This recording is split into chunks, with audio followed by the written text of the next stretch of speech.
কাতলা মাছের বিভিন্ন রকমের রেসিপি আমরা সবাই খাই, তবে খুব অল্প সময়ে সহজেই যদি কোনো রেসিপি বানিয়ে নিতে চান তাহলে আপনারা এই রেসিপিটা বানিয়ে নিতে পারেন।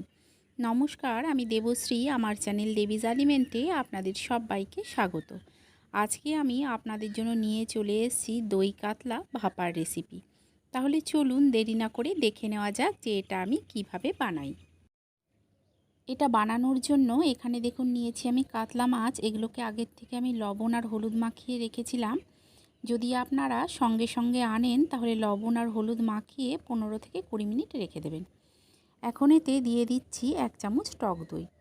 টক দইটা দিয়ে মাছের সঙ্গে খুব ভালো করে মেখে নিতে হবে। টক দইটাকে ভালো করে মাছের সঙ্গে মেখে আমি 10 মিনিট রেখে দেব। 10 মিনিট পর এতে দিয়ে দিচ্ছি আমি 1 চামচ আদা বাটা। দিয়ে দিচ্ছি গ্রেট করে নেওয়া পেঁয়াজ। পেঁয়াজটাকে গ্রেট করে দিলে এটার গ্রেভিটা খুব সুন্দর হয়, তবে আপনারা বেটেও দিতে পারেন। আর দিয়ে দিচ্ছি 1 চামচ জিরে গুঁড়ো। দিয়ে দেব হাফ চামচ হলুদ গুঁড়ো।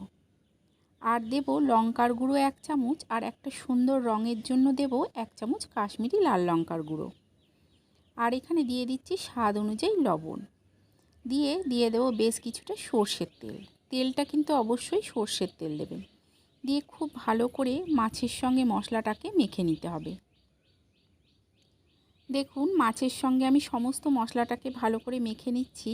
মেখে নিয়ে এটাকে আমি 10 মিনিট রেখে দেব।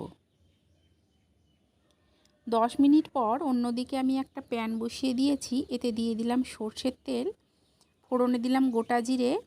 ফোড়নটাকে কয়েক সেকেন্ড ভেজে নিয়ে একে একে মাছগুলোকে ঠিক এইভাবে প্যানের উপরে বসিয়ে দিতে হবে।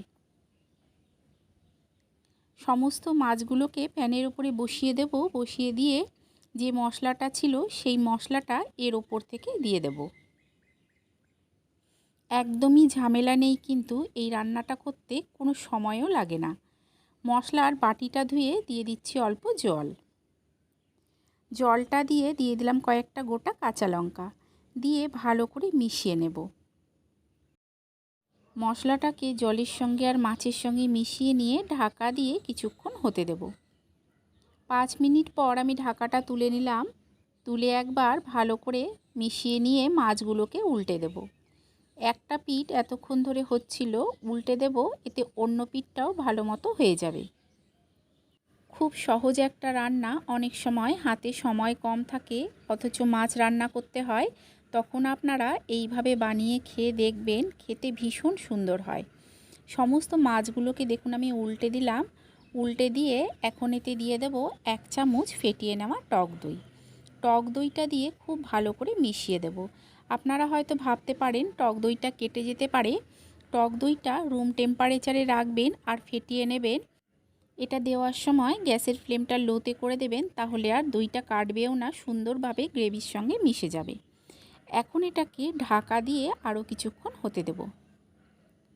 আরও 5 থেকে 10 মিনিটের মতো আমি হতে দিয়েছি। একবার ভালো করে মিশিয়ে নেব।